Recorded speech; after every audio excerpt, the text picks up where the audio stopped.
and welcome back to Beating a Dead Horse. It's been 2 weeks, so in case you don't remember, I'm your host, Sean McKinda. Guess who's back? Back again. Jackson's back. Tell a friend. My friend, we literally just said that we have never had a good intro, and I was kind of sitting here just trying to pitch it low, just let's just get back into this and let's just fucking roll with it, man. We don't need to make jokes, we don't need to make commentary, let's just talk about movies, and then you do that. I'm here to sabotage the shit from the word go, and I'm your host, Jackson Keller. Let's talk about movies. And the podcast is canceled. Oh, all right. Yeah, let's talk about movies. Let's talk about what we're here to talk about. Let's talk about Midsommar. Lots of feelings around this one. Sean, should I go first? Because I feel like my take's a bit simpler. Probably. You also have a less complex relationship with Ari Aster. That's fair. So, in case you didn't gather from the tone of this conversation already, we weren't too hot on it. I, in particular, I'd go as far as to say that I hated it, I think. And this only solidified my opinion that Ari Aster, very, very talented director in terms of visuals, in terms of working with actors, clearly, getting good results out of his actors, and by most, nay, all of the aspects that a director needs to get right, he gets right. But if he's not just the director, he's also the writer on these two films. And after seeing Midsommar, more than ever, I'm emboldened to say, get Ari Aster away from the keyboard, or at least get him a co-writer to focus some of his ideas. His screenplays, without his good direction, are not good. And Midsommar especially has really bad writing. And that is where I sat. Yeah. Ari Aster, I have a lot of complex feelings about. I respect the hell out of his talent. He kind of sits up there with Ridley Scott and oh my god, the guy who made 2001. The fuck is his name? Oh, not Clark, the other guy. Kubrick, Stanley Kubrick. Yes. I would put him amongst those pantheon of directors, at least in my eyes. He's exceptionally talented at making me feel what he wants to make me feel, which a lot of times is discomfort and just that I absolutely hate what he is making me look at, which is entirely intentional. So he definitely falls in that category for me. They're just stunning films. They're absolutely incredible to watch from a visual standpoint. Midsommar, I ate up most of the visuals on. I thought it was a real treat to watch. I know you and Sam, the girlfriend, felt very bored at parts throughout it. I thought the movie went by really fast, despite some misgivings, which I'll talk about in a hot second. But I think from a filmmaking standpoint, just from a directing, from a setting up how it wants to look and everything like that, yes, it's absolutely a wonderful film. He continues with his streak from Hereditary. But it's not just about that. It's also about the story and the themes and the ideas. And I agree with Jackson, the man needs someone to reel him in or tell him to look beyond what he is writing, because, oh boy, does this movie fall apart in the end. I think Ridley Scott, sorry, it's just cut it for a second. I think Ridley Scott's a really good point of comparison, because with his movies, they're always really visually great, super well visually constructed. But I think the difference is that Ridley Scott rarely, if ever, I think, is in charge of the screenplay. So often, I think that's why a lot of his movies, story-wise, really run the gamut from Alien, which was a super collaborative production with a lot of people like giving their best in a lot of different areas, and that's why that movie is like basically perfect. To like the other end of the spectrum where you have like an Alien Covenant where like the script's incoherent, but there's still like some good shots and some, you know, effective visuals. And I appreciate you skipping over Prometheus there, because that was the easy fruit to go for, and you know I was gonna fight you on that one. I mean, I figured I'd settle for, we're here for the points of comparison. I'd settle for the less controversial one. So, yeah, but I think Ridley Scott's a really great comparison in that, and I think that, you know, because Ari Aster has kind of earned his auteur license with Hereditary, I think that the shortcomings in his ability as a screenwriter are kind of exacerbated in this movie. But sorry, I completely cut you off from what you were about to say. No, I mean, that's entirely correct. And I mean, that is really what it boils down to, because I do think in a lot of ways this movie falls apart in the last third, and there's a very specific part where it falls apart that we're going to talk about. But building up to that part, however, I think is very good. It still gives me the same heebie-jeebies that Hereditary gave me, and I think a lot of he's very talented at what he wants to do, just not what he wants to write. Yeah, so I think like not even taking him away from the like writer's chair is necessarily the right move. I think even just like a more of an editor or a co-writer, like obviously I don't know what the production process looked like. Maybe there was a ton of like editorial oversight. But like often this is just something that a lot of writers and creative people need, is like having great ideas and interesting takes, and really like just need someone to sort of focus their creative need somebody juices. to come and smack you down and say, no, don't write about Prometheus, you fool. What is the I'm pretty sure this came from Stephen King. To write is human, to edit divine. I'm pretty sure I agree with that sentiment based on even my own experiences as a writer. I went to grad school and was grumpy about the teachers going in and giving my artistic genius, they're gonna ruin it with their stupid suggestions. And then turns out having a little bit of oversight to get you in the right direction is a really great thing to have, and I respect the hell out of editors. So it helps keep down on a bunch of weird themes and kind of plot lines that don't seem like they go anywhere. And like, I'm not necessarily saying that this is in light of Ari Aster in any way. Like, it's just coincidence that we're talking about this as we talk about Midsommar, and I don't know why you would think that, or why I might be heavily insinuating that that's where the final third of the movie falls apart. So I'm not. I'm really torn on this one. Do we just want to go right into spoilers? Because even the early game movie stuff that I want to talk about, I feel like with a movie like this could be considered spoilery territory. You know what I mean? No, absolutely. And I'm kind of with you on that. I do want to just talk really quick about how buck fucking wild it is that this movie got a wide release.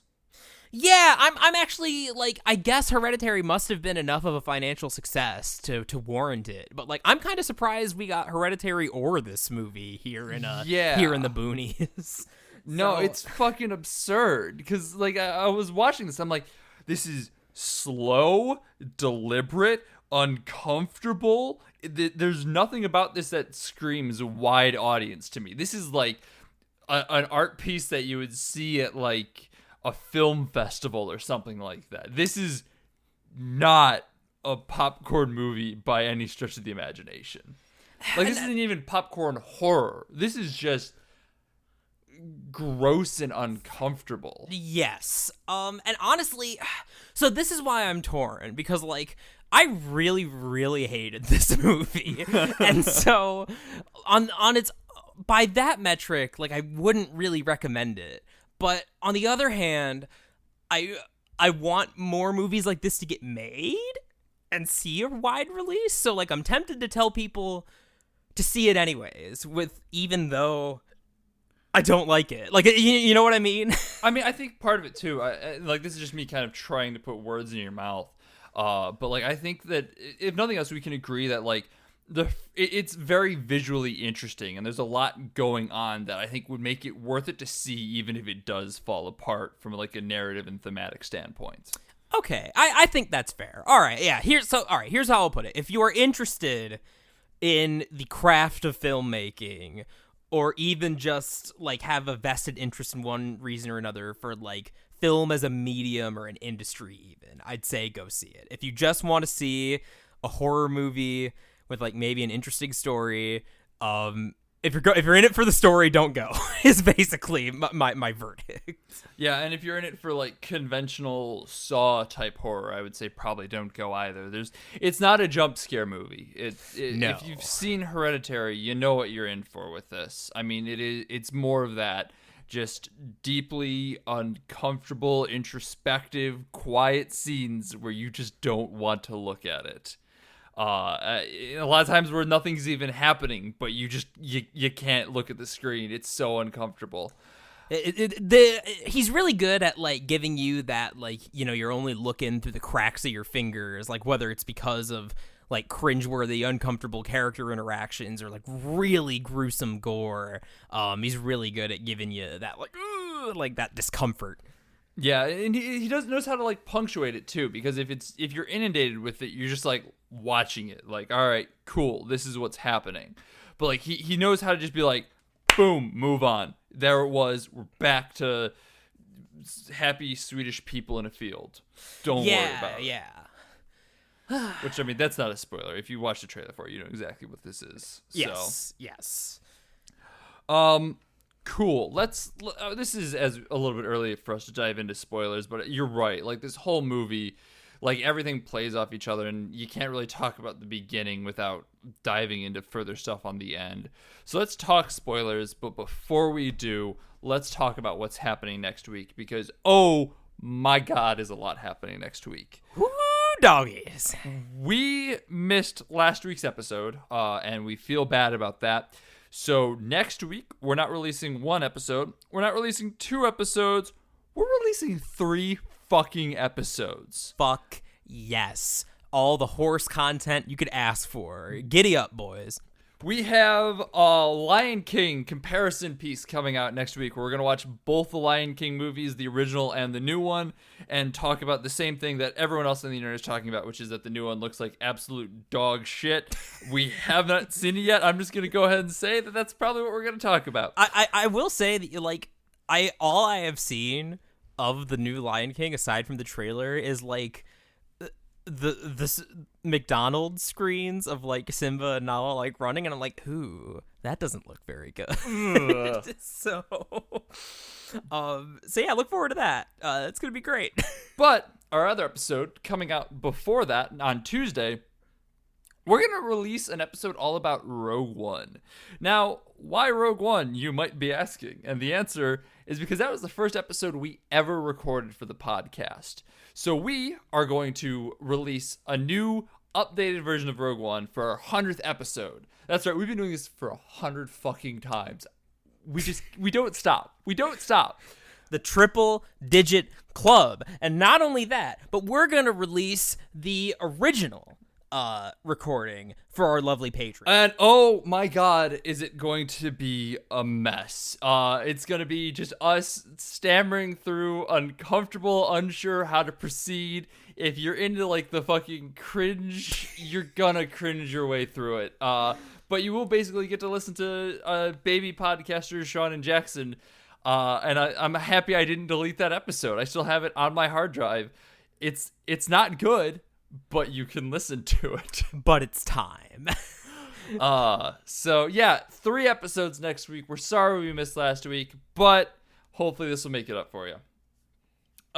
With that, let's talk about the spoilers of Midsommar.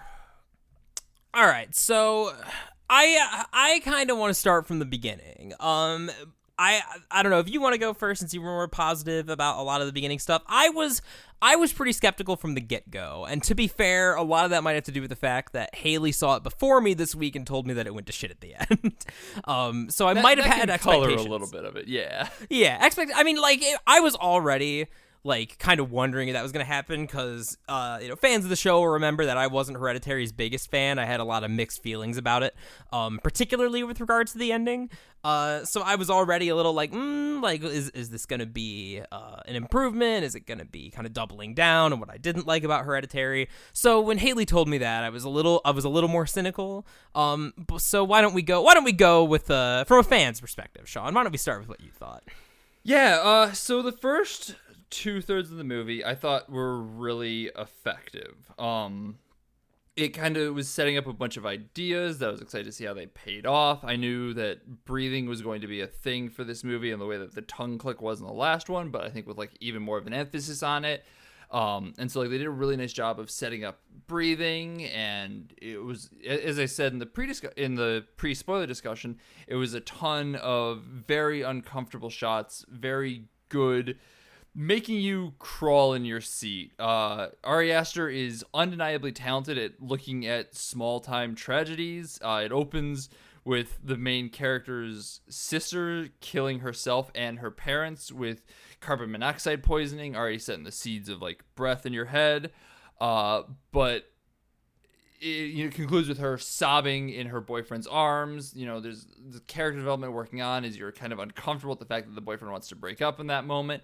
It's all really powerful, really well orchestrated stuff. The drug trip that they go on early on is really clever. I like the visuals to it. It doesn't feel I have never done drugs in my life. So like for the most part, my idea of what a drug trip looks like is you just buck wild, seeing colors, like cartoon drug trip. But I'm gonna just plug this. Ono, Ross, and Carrie has a series of podcasts where they talk about sending Ross to go do ayahuasca in Costa Rica, and I think that kind of really reconstructed what hallucinogenics actually are. And it helped that I had that perspective, because I think it really kind of underscored how drug trips actually work. So I think the drug trips in this worked really well, and I think that's something that played throughout. Like I enjoyed, as the movie went on, you could tell when they were drugged, because like things would just pulse, and like it always looked like the flowers were breathing when she was crowned the flower queen, and I liked that a fuck ton. I liked watching those flowers breathe. I was really interested in that, and like just seeing the food on the table kind of shift and move. I liked a lot of the visual element to it. That's me gushing about it. We're gonna save the third for the last, I think. Sure. So, all right. So, as far as my feelings on like the story so far, because I'll offer some praise, and generally agree and say that a lot of what you're talking about, like the touches of like in other scenes where things will just pulse and like things will blur into the background and you can see the like drug effects without the movie calling attention to it, like that's a really good touch. I also think that the actors in particular do a really good job of selling these character dynamics and these ideas that are compelling, these questions of like relationships complicated by trauma and mental illness, and like the fact that this kind of tragedy is the only thing that's keeping them together, like almost out of guilt. It sets up a lot of good conflicts in that regard, and the actors do a really good job selling it, particularly with kind of the scene that stands out to me is when they're all about to take the mushrooms for the first time, and the super realistic portrayal of Danny, the main character, not being super comfortable with going whole hog into a drug trip so soon after like this trauma, and like the boyfriend's like awkward non-defense of her and like turning into a big deal. Like that was all those dynamics and the way that the actors portray them are all very realistic and very believable. So for a while, I was also interested to see where these ideas were going to go. But I would say that like I probably lost interest a little sooner, because for me, the big problem is that once you peel away kind of the visuals and once you peel away the performances and actually look at the characters just, as written, there's a lot of those techniques are being used to bolster pretty weak characters, I think. And I took in defense, just really quick to slide in here, like I think that there is something to be said for that's just kind of how movies work in general. Like that's definitely how movies work. Definitely. I mean, and this is another one of those things where like you and I both pick up, while we're a lot of times on the same wavelengths with movies, we both pick up on very different things. So like for me, this didn't bother me as much, whereas you, as more of a storytelling writer, I can see why it would. Yeah, and like definitely, there are quite a few movies where like the actors are charismatic enough, or or the directing was good enough to help make Marvel movies. Oh yeah. God, where the hell did that come from? I think the difference here, though, I think the reason I was a little more critical and looking past these elements is that with like a Marvel movie, which is a good example, those movies get by pretty much entirely on charisma and like flair. And there's often, not in every case, but often there's not a lot going on in those movies in terms of like story. Whereas this very clearly has ideas on its mind. And I mean, basically it boils down to you paid more attention because it was Ari Aster. Like, yeah, I perhaps held him to a higher standard than Thor: The Dark World. But yeah, so like just looking at the story, my first reaction to the overall plot is that I wasn't super impressed with the way that mental illness and trauma was portrayed in the movie. Oh man, mental illness. That was something that I was not even trying to dive into. Yeah. Oh, that's a bad one. Yeah, so like, and even and it's bad both in like, from like getting it wrong to being like outright offensive, like, so for starters, the like just I want to just jump in on this really quick. Like, I have go for no. Well, no, more about just in defense of like Hereditary in my eyes, because Hereditary definitely has some problems with mental illness, but like that was also kind of the focus, and like just kind of using the mentally ill as a trope in horror is all sorts of problematic. But like I think like it played with it in a really interesting way. This movie, there's just some kind of weird. Like, my problem with this movie is more in the idea of how it plays with its themes. Like, the big thing that stuck out to me was the child of incest, who... that was... Whew! Like, yeah, there's this whole thing where they're like, yeah, we intentionally...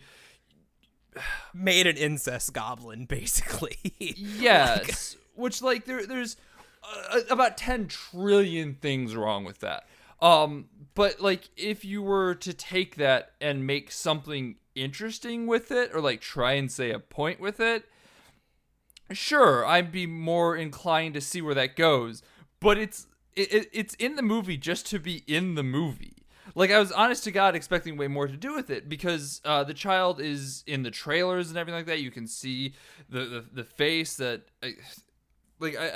I'm not even entirely sure how to talk about this, so I apologize kind of beating around the bush, but I'm trying to be as sensitive about it as I can, but it's tricky. It's not good. But like that's where I kind of was saying earlier, like the themes just don't go anywhere. Like there's this thread with this child that does absolutely nothing. Like there's no grand payoff with them in any way, shape, or form. It's offhandedly mentioned at one point, and then they show up again in the background of another scene, and then that's about it. It's bizarre. So I kind of want to put a pin in the in the incest child for a moment, because I think that, I mean, don't do that, it'll hurt. We'll tape his shoe to the floor then. But It feels mean. We'll come back to it. So yeah, because I think that plays into a lot of my questions surrounding the purpose and the idea behind the cult, the commune, and so I think obviously it plays into the presentation of mental illness, but I think that's gonna, at least from my perspective, that's gonna launch me into a whole other thing about the story that, well, I think has most to do with the ending. Yeah. So we'll come back to that. Mostly, like, so what I'm thinking is with our setup, we have the sister, being this unstable, she's said to be bipolar, and you have the boyfriend. Oh, man, and I didn't even think about that. Yes, yeah, no, they explicitly call it bipolar, which is wrong. That is not how these things work. Being bipolar doesn't make you murder your entire family. Like, on the one hand, like, I think the difference with Hereditary, and I'll stick up for a little bit as well, is that Hereditary, it wasn't just like, here's mental illness as an excuse for a horror movie to happen. It was also like trying to create a presentation of like a real family, and the kind of, like, that's where I think the movie was at its strongest, where like you see the family drama and like how they cope with grief, and how like these manifestations of mental illness will like put a strain on the family. And I think that when you're actually making a that part of the character, or like something that they're wrestling with and in conflict with, I think that's one thing. But this movie seems to be setting up a similar path, because I think that is like a legitimate question for like some drama or some like thematic analysis, is of, okay, so like you have, in a relationship that you're coming to like voluntarily, like how hang on really fucking quick. Yeah, I'm sorry, I'm just like, as you're talking, thinking about things, did they make her bipolar? Because like the closest thing to a theme I can get out of this movie is like breathing in and out. It's two sides of the same breath. Life, death. Oh no! Sorry, I just feel I know what you're gonna say. No, that's all I got. Like, is that why they did it? Because that's the stupidest thing in the world. Quite possibly. I didn't think about that either, but as I said, that's just one of those things where you're talking, I'm like, hang on a second here. Oh, fuck me.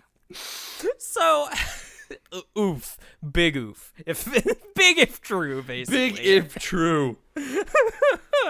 So, like, but, that's an actual, like, conflict between characters that you can have. Like, yes, like, these sorts of issues, like, troubled past and families do often put strains on relationships in, like, realistic ways, and it's sort of hard to reconcile. It's kind of an unanswerable question of, like, how much is, like, too much, and, like, how much are you burdening others, and how much should you expect from people, and how much do they expect out of you? Like, that's a really relatable, really, like, grainy area that I think that the movie just kind of tosses aside in favor of kind of going the easy way, which is you have, the crazy sister, she kills the family, and then, I was talking about this with Haley a little bit earlier, and then after that, with the main character, I felt like the way that she sort of dealt with that trauma and that baggage was not very realistic. I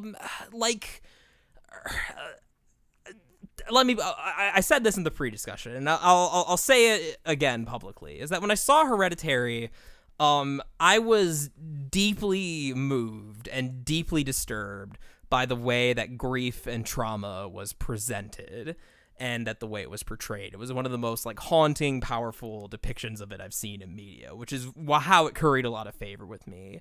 In this movie, I felt like a lot of that sort of, like, reckoning with these sort of things was really undercut by how, like, once he got past all of it, sort of thin our leading, woman and man were. It felt like that Danny, her deal for, her way of dealing with it was mostly just, like, someone would say the word family and she would, like, freak out for a little bit. And I think that, like, while the first scream, I think that, like, just cutting to her, like, screaming upon learning this tragedy, I think that's effective. I think maybe they overplayed the screaming a little bit too much with her. And I think that it came across as, like, her reconciling with this tragedy felt like her only character trait. and it didn't play out in too much of a conflict with the other characters because the boyfriend was such a one-dimensional piece of shit. I mean, keep going. I'm interjecting to just say, like, this all, if you do not pay attention to it, crystallizes super well in that final third act. Yes. Because this is where, like, even if you have not been paying attention to the characters, everything falls apart. Sorry, continue. I'm just... No, you're good. So, like, my problem with him is that I feel like, it's weird because on the one hand, the movie wants to, like, double down on the boyfriend being, like, the worst person. And most of his actions are completely detestable. And it wants to say that, like, even from the start, the fact that he was considering breaking up with her because of how tumultuous the relationship was, is like a reflection of his character. But then on the other hand, I feel like the movie itself, by making a lot of these sort of lazy portrayals of mental illness, I mean, I don't know, it feels a little hypocritical to me. And I think with him in particular, like, the fact that he just sort of, and I get that this is kind of the point that he's like, you know, he wants to break up with her and he's dragging his feet and he doesn't know what his thesis is going to be. So he steals the idea from his buddy like a scumbag. Like, I get that's the point, but the fact that he drags his feet. That one touch you a little bit? It's actually funny. And that, like, so much of this was about grad school. I was doing a little bit of reading about what people's general thoughts on the movie were afterwards, and, like, I saw an article, I can't remember on what website, where someone's thesis was that the actual villain of the movie was grad school, and I'm like, oh, buddy, like, I feel it. But yeah, so let me break down my problem with this main character dynamic like this. So ultimately, what ends up happening in the ending is that you have Danny sort of become the May Queen. She's going to join the cult. And then you have her shitty boyfriend sacrificed in a bear suit while a house burns down. I want to interject at this point that Haley told me during this part where the boyfriend was roasting in the bear suit. Her friend leaned over to her and said, "Wow, must be unbearably hot in there." I just wanted to share that. God. So, puns are my thing. Tell Haley to step the fuck off. Well, I'll tell Haley to tell her friend. We're like 3 degrees of separation here. Okay, well, then what I'm saying here is that someone needs to get told to step the fuck off, all right? So let's see how does this play out? You have the boyfriend, and he's like an anthropologist. He's going to steal his thesis from the other guy, and he's getting slowly more and more interested into the cult to the point where he has like a weird orgy with this girl who's been like feeding him her pubes as part of their, you know, mating ritual or whatever. And okay, another quick interjection.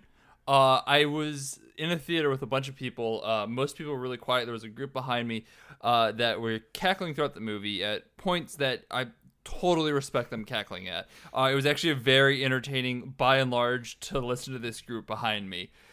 Because they were like, they were feeling what I was feeling just a little bit louder. And more than that, they were feeling what I was feeling just a little bit later. So like when, like I picked up that his glass was weird immediately. Yeah. So like I was waiting to see what the payoff was. And like as soon as he pulled the pube out, I'm like, all right, I get what's going on. And then a couple seconds later, I hear the rest of them going, "Oh my God, ew." And I'm like, there it is. It was real entertaining listening to these people behind me. I'm sorry, I need to interject with that. No, I mean, I saw there were a bunch of college students in my showing too, and I was cackling right along with them by the end of it. There was one scene in particular that you know, we'll put a pin in that one as well because I know you have some feelings. So you know, basically, the central like divide begins during that scene where they sacrifice the old man and the old woman. And, you know, like Danny understandably freaks out, like based on her past trauma, like was not ready for this, while a lot of the grad school guys were like, oh wow, very interesting, like I'm gonna another interjection. Yes, because I'm not gonna let you fucking talk is what this boils down to. Because I want to promote this and also just explain this, because when this comes out, it's going to look like I got the idea from what we're talking about, but it's not, because I have a piece that I'm ready for 25 years that's coming out about this scene and Monty Python. So get ready for that. I'm going to tease it. It doesn't make a lot of sense now. It will later, I promise.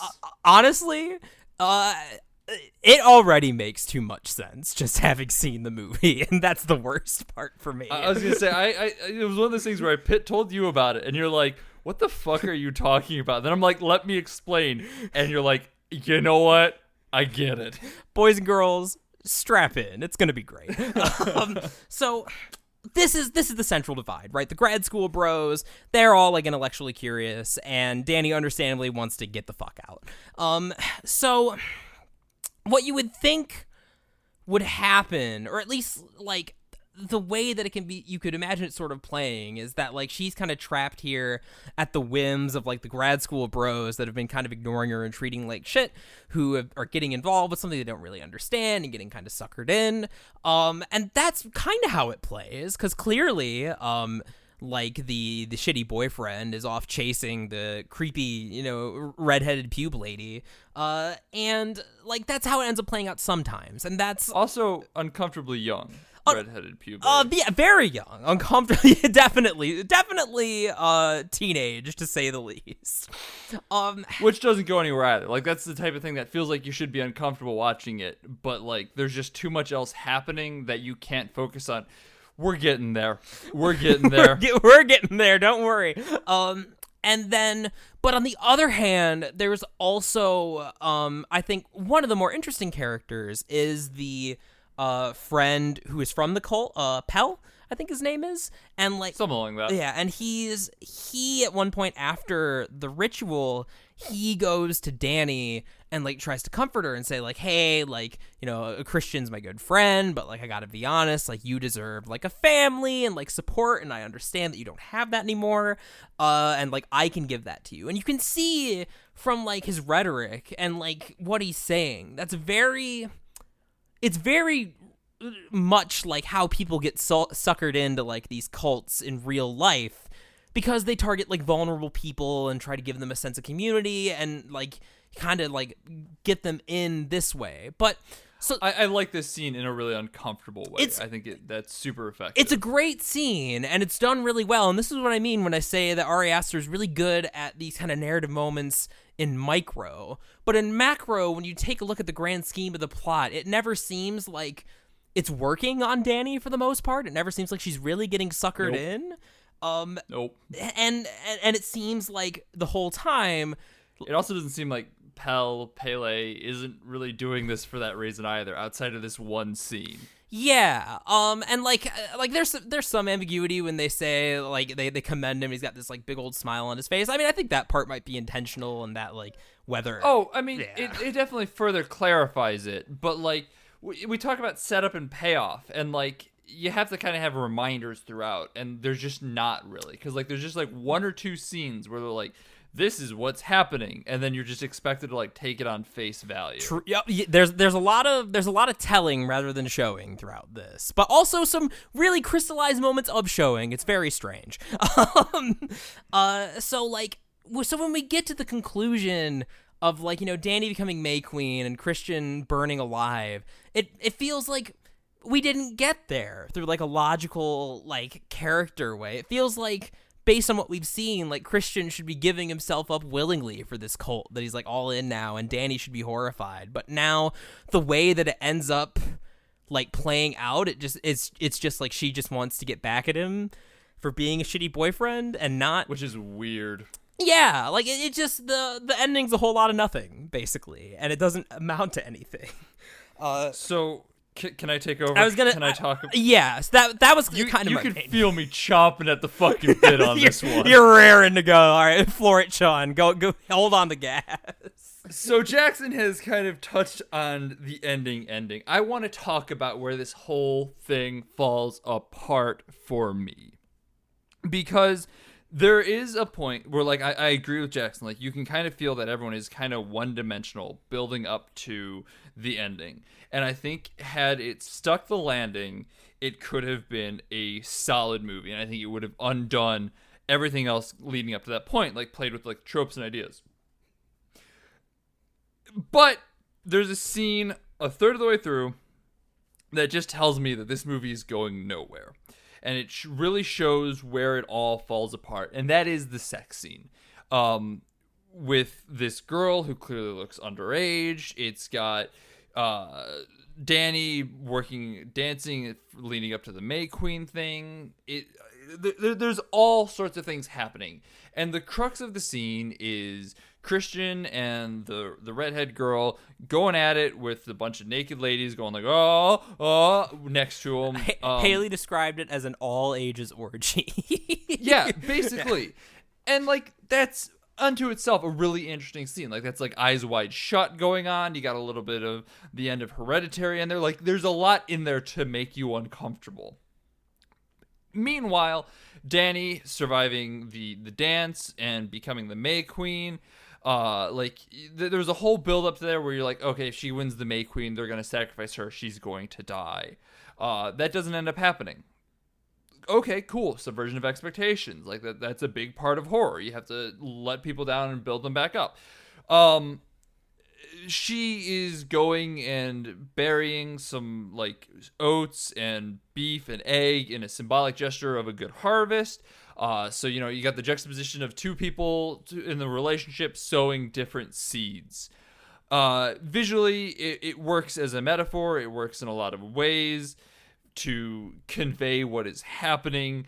It doesn't work as a horror movie. It doesn't work on a macro level because at this point, it's just sensory overload.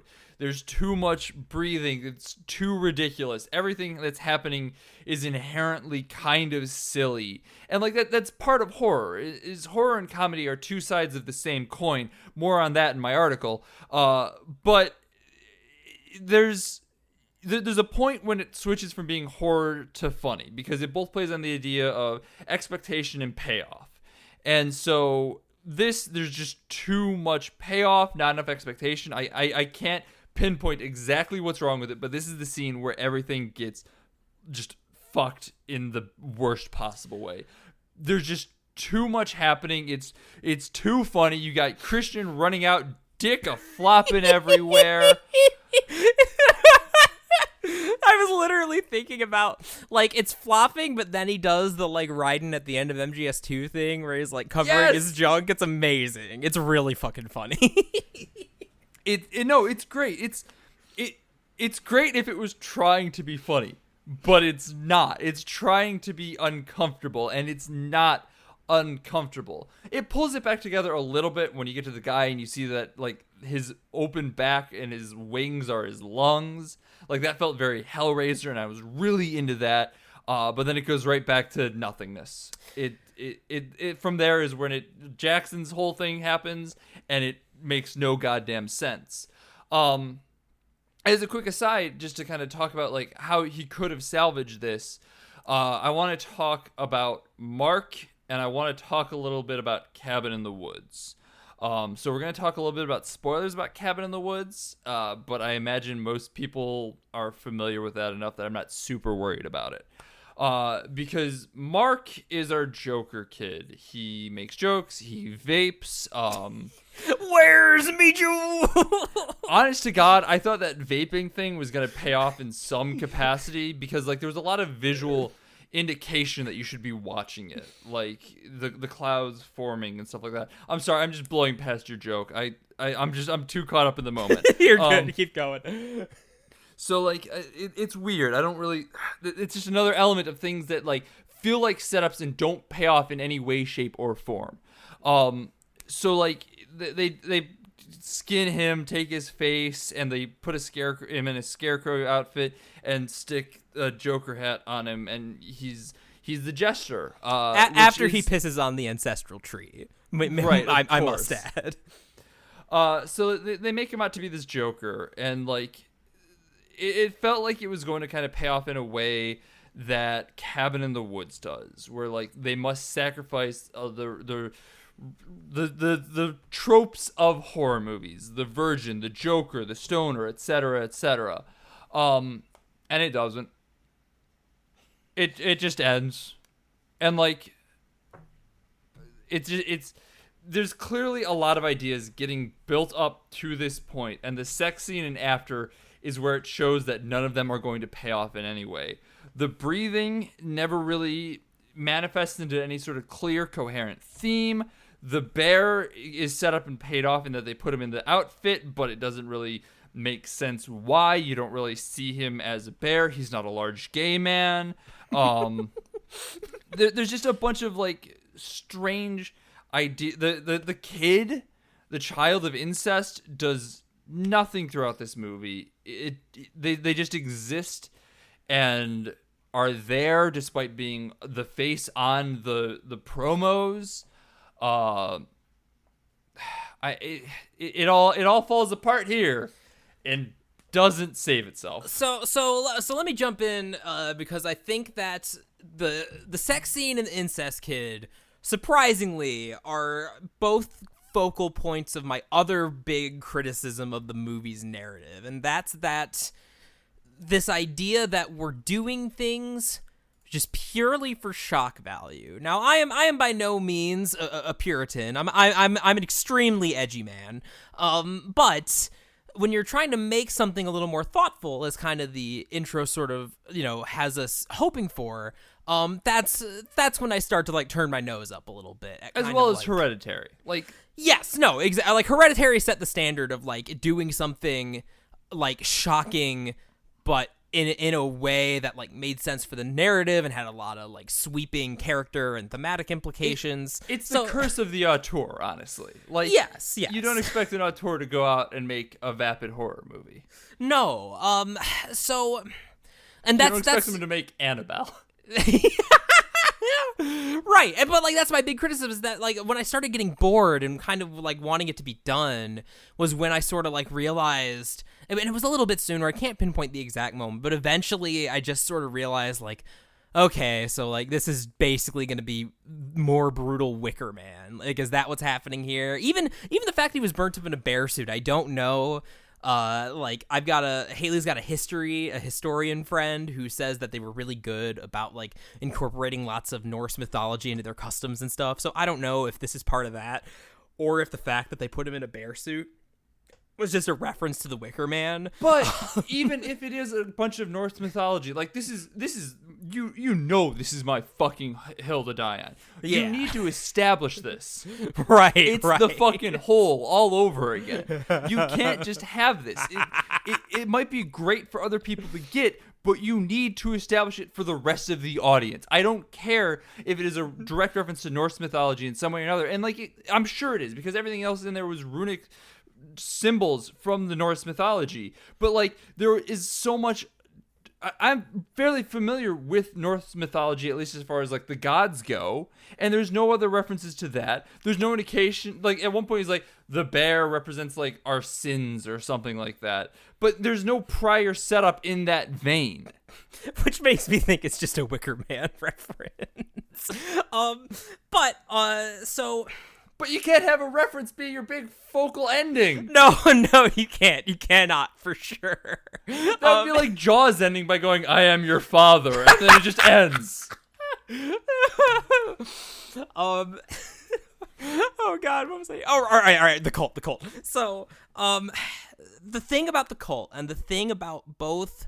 So the sex scene, what I got out of that was that, like, to be clear, I was cackling during this sequence, me and the rest of the theater. What pushes all over the edge is there's a part where like all the ladies are like around him, like moaning along, like with the redheaded girl, and then one of the ladies comes behind and starts pushing on anthropologist boyfriend's butt to like get it deeper in there, and it looks really silly. Just a quick aside too. I'm sorry, I'm gonna just keep talking over you because I'm fired up about this fucking movie. Go for it. The other problem, I totally forgot to mention it with this whole sex scene thing, is that it goes on for way too long. Like the first minute or 2 minutes, I think that there is definitely an argument to be made that you can feel uncomfortable with everything that is happening. It's an effective image in terms of cinematography. Like when you start, like Yeah, and like the juxtaposition kind of works. And then like around minute 3, I'm like, all right, this has to be wrapping up soon. And then it goes on for like another 5 minutes, and it's just ridiculous. It is the definition of like, you know what, Family Guy is so guilty of this, where you make a joke and then you push it so that it's not funny, and then you push it so that it's so not funny it's funny again. Like that is what this feels like.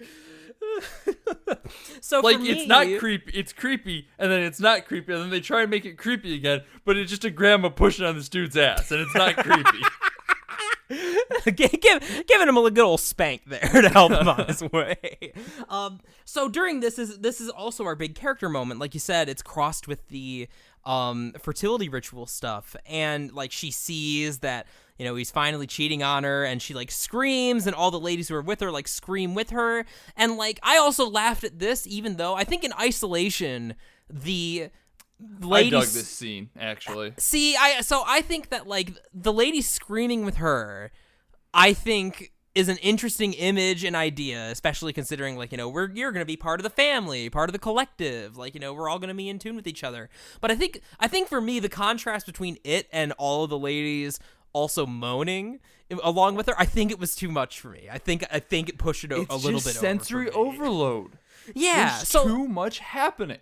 So ultimately, and this is my problem, so like in terms of like, what does this say about the cults and their ideology, or the characters and their behavior and how far they've come at this point? Really, like what you had said earlier is basically the end of it. Like planting the seed, fertility. What about fertility? Nothing. It's just there. And to me, this is my other big problem with the movie, is that like it's not clear. Like sometimes it feels like, you know, the movie is like on the cult side, like when they're talking about their customs and their culture and being outsiders, not understanding them. But then on the other hand, it also wants to play up this sort of predatory like angle, but we never get a clear sense for like what the ideology is. And when we do get a clear sense, it's involving the kid born of incest. And so it feels like basically I'm just like between the like sort of more predatory scenes and this plot point is what ultimately leads me to believe that we're not supposed to see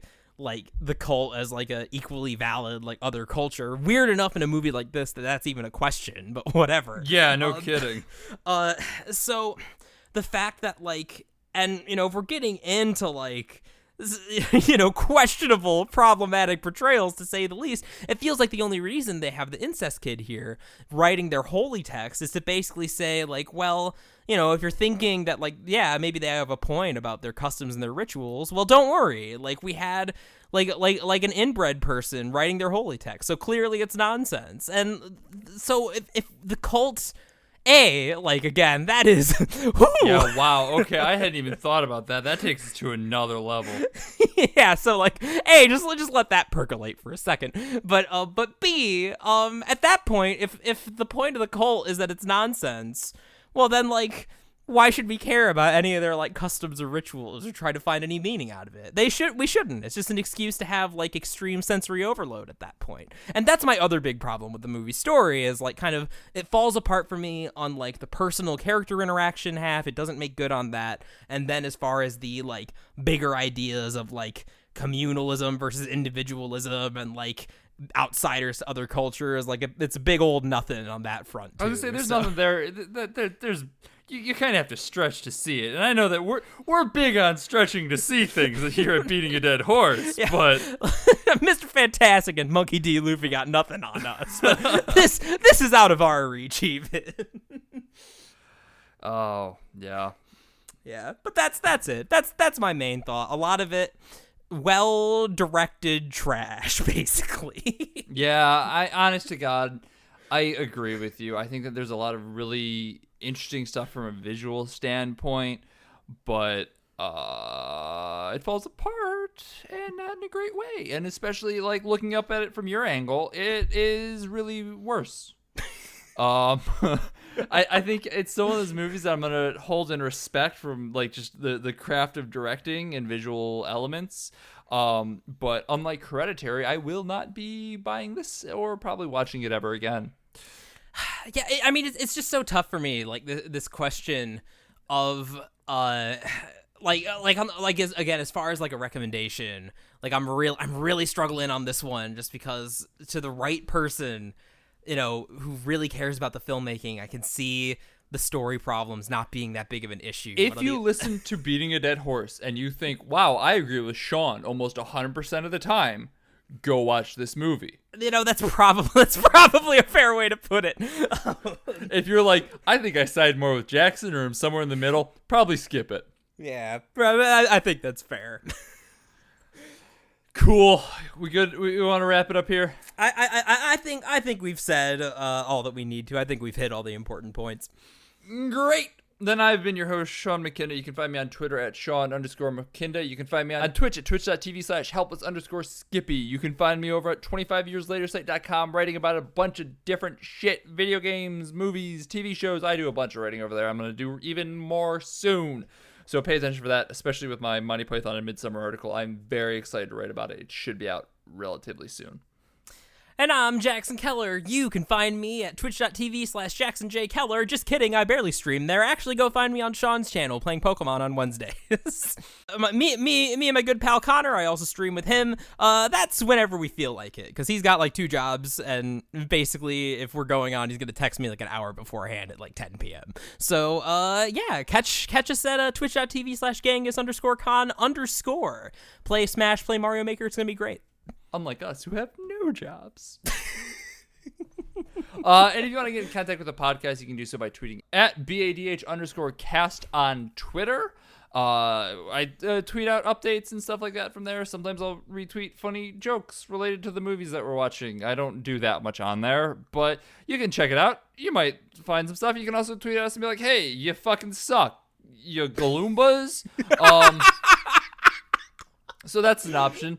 If you want to get in contact with us in a better way, you can do so on the Beating a Dead Horse Discord, which you can get access to by supporting us over on patreon.com/BADHcast. There is no underscore in that one. I am super inconsistent with my labeling of things when I set things up. But the big thing there is that we have 3 tiers. The $1 tier will get you access to our Discord. The other 2 tiers get you access to our monthly bonus episodes. For only $5 a month, you get access to at least 1 new episode that the normal people, the average Joes, will not get access to. As well as in the $10 tier, you get access to requesting those bonus episodes. $10 a month, you want us to talk about your favorite video game, your favorite movie, we'll talk about it. Can't promise we'll be super positive about it, but we'll definitely talk about it. Sorry, Travis. Speaking of Travis, you also get a special shout out to our wonderful $10 patrons, such as Travis, Julia, my mom, Autumn, and my Aunt Summer. So thanks, y'all, for keeping the lights on here. Also, thanks to 25yearslatersite.com for the endorsement. As I said, I write for them, and there's a bunch of people writing the same thing that I do, but better. So go check them out. A bunch of news, upcoming events, things that are happening. Go read it. They're great people writing some great stuff. And also thanks to Lords of the Highway for the use of our theme song. It is Suicide, alternate take off the album High Octane, Low Expectations. They're a great band, available on Spotify, all the other places you can get music. Listen to them, support them, share them around. Next week, as I said, we're going to be releasing so many episodes. We've got Lion King and Lion King coming out on Thursday. We've got a Rogue One episode coming out on Tuesday. We have a Rogue One bonus episode coming out on Tuesday for our patrons. That's for our $5 and $10 tier if you're looking for a reason to upgrade or sign up. It's going to be bad. I don't know if this is the one that you want to do it for, but there's other stuff that you can listen to. We've got all of our previous episodes have been real fucking good. $10 patrons can also request the Lion King 1.5 as a bonus episode if that's your incentive. Oh, no. Cool. Bye.